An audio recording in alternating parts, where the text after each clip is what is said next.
Hey everyone, welcome back to SibaVision. On today's episode, we're going to be discussing what no one told me before I bought my first home. First off, closing fees. And I'm not just talking about your down payment. I'm talking about title, insurance, taxes, inspections, lender fees.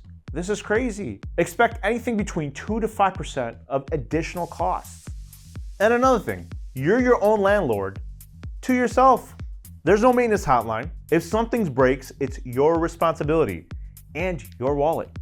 And get this, your agent matters more than you think. A good agent saves you from making emotional, costly, and rushed decisions.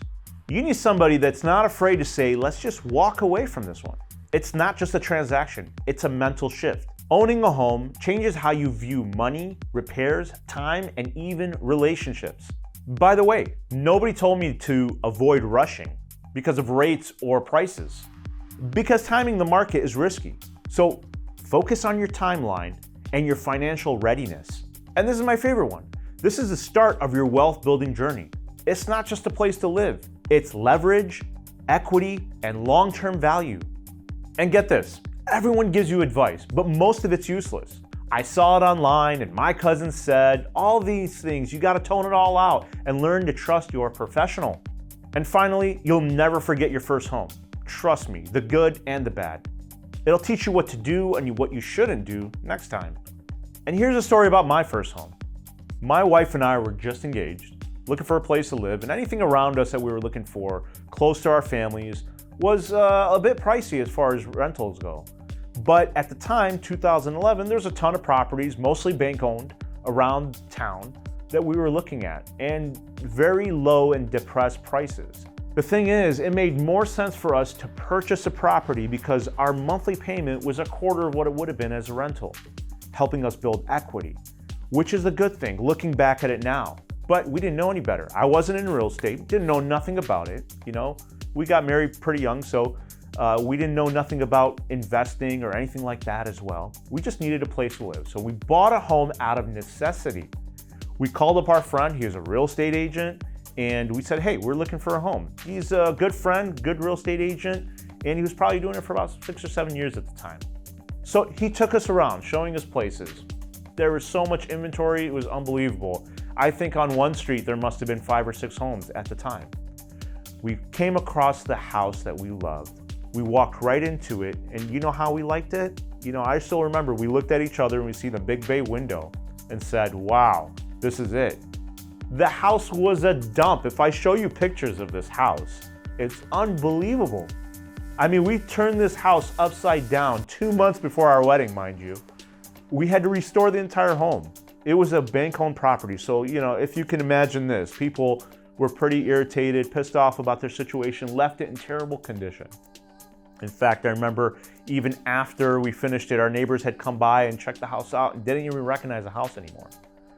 Long story short, we bought the home, lived in it for a number of years, but the one thing that my agent didn't get quite right is making sure that I knew as a first-time home buyer, mind you, there's this little thing called the CFO, Certificate of Occupancy.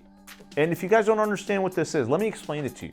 But a certificate of occupancy is when you can live in a property after the city certifies that it's inhabitable.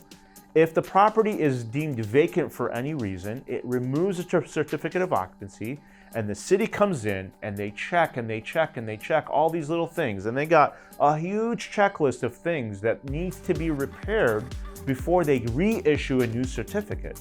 The problem was, because it was bank-owned property, it had lost its certificate. I was unaware, my agent didn't tell me, and after moving in, 3 months roughly after moving into the property, I thought everything was fine and dandy, and we had gone and spent a ton of money on cosmetic upgrades and fundamental upgrades like, floors and foundation and things like that. But there were still things that I thought, you know what, I'll hold off on, like the garage, like, things in the basement, things like that. Well, I get this letter in the mail, like 3 months later, $1,000 fine. Why? Because I don't have a certificate of occupancy and I'm living in the property. At this point, the city has no idea why I'm even there, because I'm not supposed to be. And I had spent a ton of money already working on the house and had very little to spare to do all the things I thought I would do in time. So I got squeezed pretty hard, all because I wasn't informed. Nonetheless, family came together, came around, we were able to fix the things that needed to get fixed. The city helped because they seen that this was happening kind of regularly to people. I guess a lot of agents did the same mistake. And so they granted us a certificate of occupancy after they came and inspected the rest of the items that we repaired. But without knowing these things, it could have been a massive disaster had I not had the family and the friends to come around and help us take care of these things. However, long term, looking back at this entire experience, it was one of the best experiences of our lives.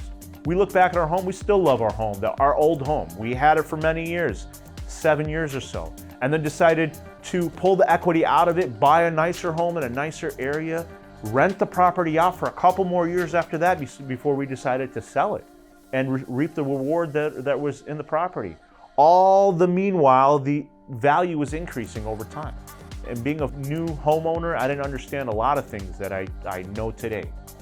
But if I had to do it again, I would certainly do it again with a heartbeat because it was the best thing that ever happened to us.